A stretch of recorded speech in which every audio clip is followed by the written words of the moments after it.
জঙ্গলমহলে traditional বজায় রেখে পালিত হচ্ছে চৈত্রের গাজন উৎসব। সারা রাত জলে দাঁড়িয়ে জল ঢালার লাইন ঝাড়েশ্বর মন্দিরে। হিন্দু সংস্কৃতিতে চৈত্র মাস পুজো পার্বণ কৃচ্ছতা সাধনের মাস। চিত্রা নক্ষত্রযুক্ত পূর্ণিমা মাসই হল চৈত্র। চৈত্র শেষে পুজো পার্বণের মধ্যে দিয়ে শিবের আহ্বানকে গাজন বলে।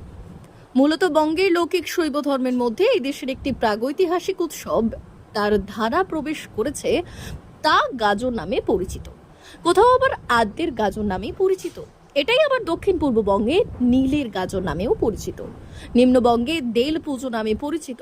উত্তরের মালদাতে নাম গম্ভীরা। গাজনের সঙ্গে যুক্ত চড়ক, ছিরুয়া উৎসব, মুখোশ নাচ, গামিরা ইত্যাদি।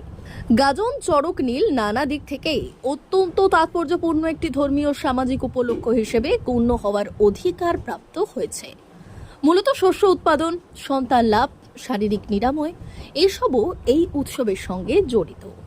এই উৎসবে আদিম জাদুবিদ্যা, আচার অভিচার, ভয়ঙ্করতা যাই থাকুক না কেন, এ সময় সমাজের তথাকথিত অন্তজ অবহেলিত দরিদ্ররা সাময়িকভাবে হলেও মান্যতা পান বর্ণাশ্রম কেন্দ্রিক সমাজ কাঠামোর মধ্যেই। এইভাবেই মেতে উঠল পশ্চিম মেদিনীপুর জেলার কেশপুর ব্লকের অন্তর্গত কানাশোল ঝাড়েশ্বর মন্দিরের ভক্তদের জল ঢালার ভিড়।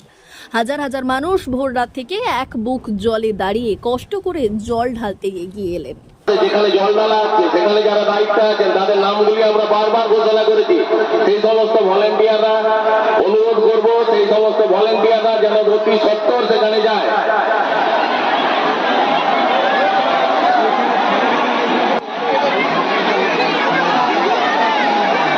D news, কানাশোল।